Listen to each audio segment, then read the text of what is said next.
Première épître de Jean, chapitre 2 et le verset 15. N'aimez point le monde, ni les choses qui sont dans le monde. Si quelqu'un aime le monde, l'amour du Père n'est point en lui. Combien d'interprétations il y a eu, et j'ai entendu. C'est pas toujours évident. Hein. N'aimez point le monde, ça ne veut pas dire qu'on ne doit pas aimer les gens qui ne croient pas en Dieu, certainement pas. C'est l'esprit du monde.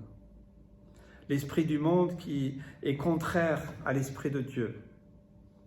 Nous devons bien connaître et comprendre la parole de Dieu, pas mal l'interpréter. Nous aimons bien sûr tous les gens qui sont sur la terre car Dieu a tant aimé le monde. Vous voyez, ça ne peut pas être en contradiction avec la parole de Dieu, car Dieu a tant aimé le monde. Et là on dit, n'aimez point le monde, l'esprit de ce monde, l'esprit du serpent ancien. C'est l'esprit qui souffle dans ce monde que nous ne devons pas aimer, mais on doit aimer les gens. Ni les choses qui sont dans le monde, là c'est un peu plus précis. Hein?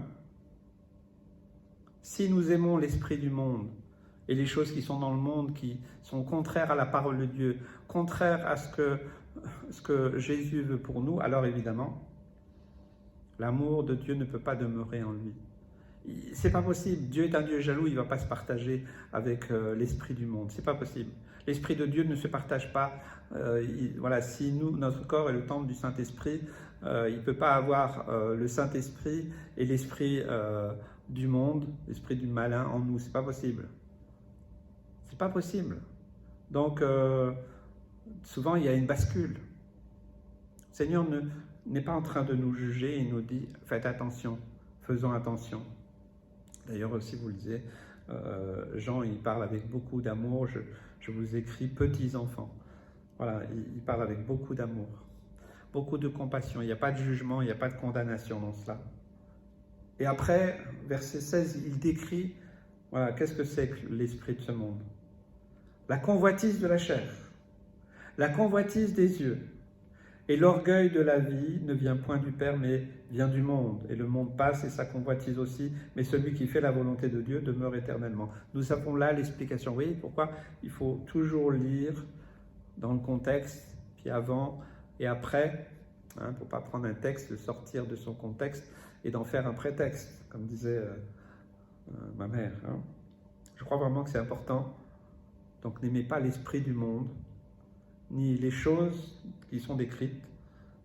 Voilà, convoitise. C'est convoiter finalement, c'est ce qui se passe par nos yeux. Nous désirons, voilà, nous voulons. Et ça peut être très très varié. Hein. Donc ça passe aussi par les yeux, ou l'orgueil de la vie en essayant de jouer des coudes.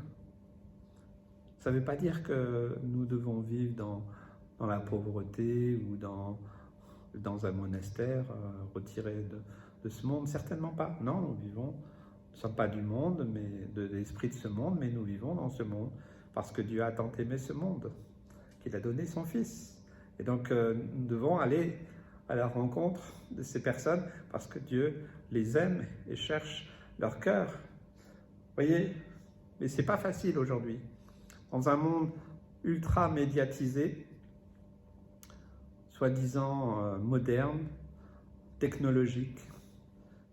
Nous avons Internet, nous avons la télévision, et ce sont des moyens où la convoitise de la chair et des yeux, l'orgueil de la vie, alors là, c'est démultiplié. Je ne dis pas qu'il faut se débarrasser de nos télés, de plus aller sur les réseaux et sur Internet, quoique un jour il faudra le faire, je pense. Mais bien sûr, ce n'est pas facile d'avoir la sagesse, le discernement. Voilà, il y a des choses bonnes, des choses mauvaises. Voilà. Le problème, c'est que c'est tout mélangé. Hein? Mais de ne pas tomber dans un piège d'aimer l'esprit de ce monde. Et là, finalement, d'opposer l'esprit du monde avec l'esprit de Dieu. Et alors, on va être partagé. Et le Seigneur ne veut pas qu'on soit partagé. Hein, voilà, dans l'Apocalypse, il est dit, parce que tu n'es ni tiède ni bouillant. Nous pouvons prendre un risque. J'aimerais que tu puisses être interpellé, mon frère, ma soeur. avec amour et compassion, sans jugement, sans condamnation. Pour que tu demandes au Seigneur, Seigneur, oui, tout ce que j'aime dans ce monde, dans l'esprit de ce monde, Seigneur, toi seul es capable de m'en libérer. Et que ton esprit puisse avoir vraiment toute la place. Que le Seigneur nous aide à comprendre sa parole. Que Dieu vous bénisse.